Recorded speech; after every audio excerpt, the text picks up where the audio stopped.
කළුගඟේ දිගම අතුගංගා විදියට හඳුන්වන වේගඟ කළුගඟට එකතු වෙන ස්ථානය තමයි අපි දැන් මේ ඉන්නේ. රත්නපුර දෙමුආවත පාලම උඩ. ඉතින් මේ බොර පාටට පේන්නේ වේගඟ. එහා පැත්තින් ඈතින් බොර පාටට එහා පැත්තින් වතුර කොළ පාටට වගේ පේන්නේ කළුගඟ. ඉතින් මේ කළුගඟයි වේගඟයි එකට හා වුණාම රත්නපුරේ කොහොමත් ගම් වතුරට හසු වෙනවා.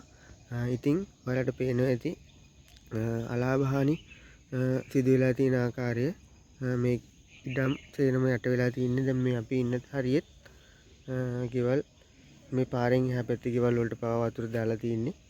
මේ පැත්තෙන් වේගඟ ඉන්නේ, එහා පැත්තෙන් කළුගඟ ඉන්නේ. ඉතින් මේ දෙක එකට සෙට් වුණාම යට වෙනවා කියන එක පුදුමයක් නෙමෙයි.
Sorry sila.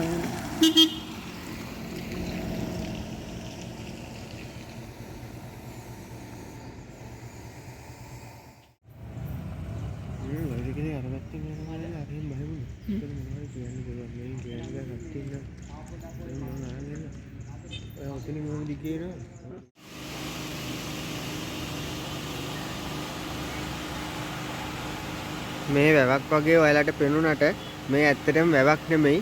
මේ Ratnapura මුද්දුව ක්‍රීඩාංගණය.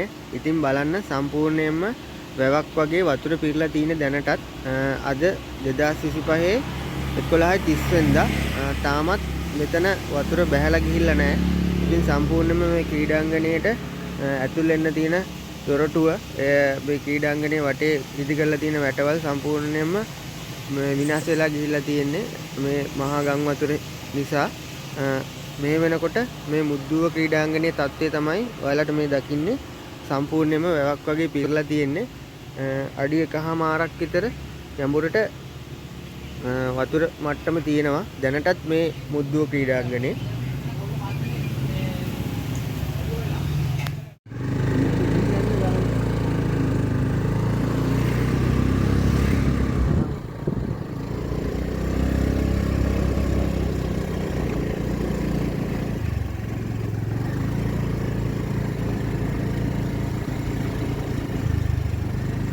Ahora se lo vamos.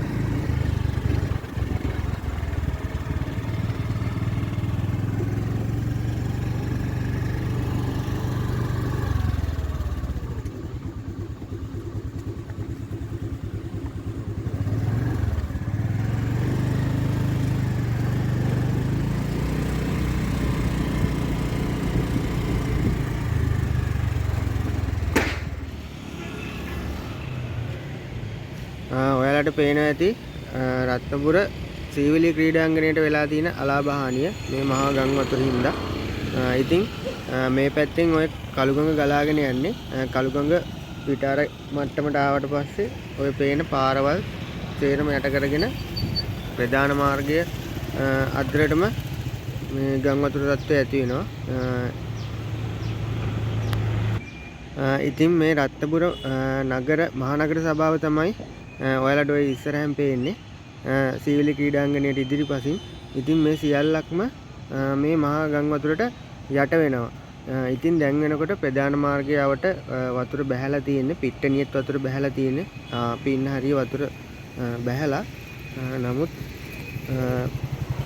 ගම් වතුරට ආපු අපද්‍රව්‍ය මේ හැම තැනකම පිට්ටනිය පුරාමත් අපිට දකින්න ලැබෙනවා. ඉතින් ආයෙසරයක් වලට කැමරාව හරවලා පෙන්නන්නම් මේ පාලමින් එහා පැත්තේ කළුගඟ තියෙන විදිය. ඉතින් ඔය මහා ජල කඳ තමයි මේ හරහා මේ නගරේ පුරාවට යන්නේ.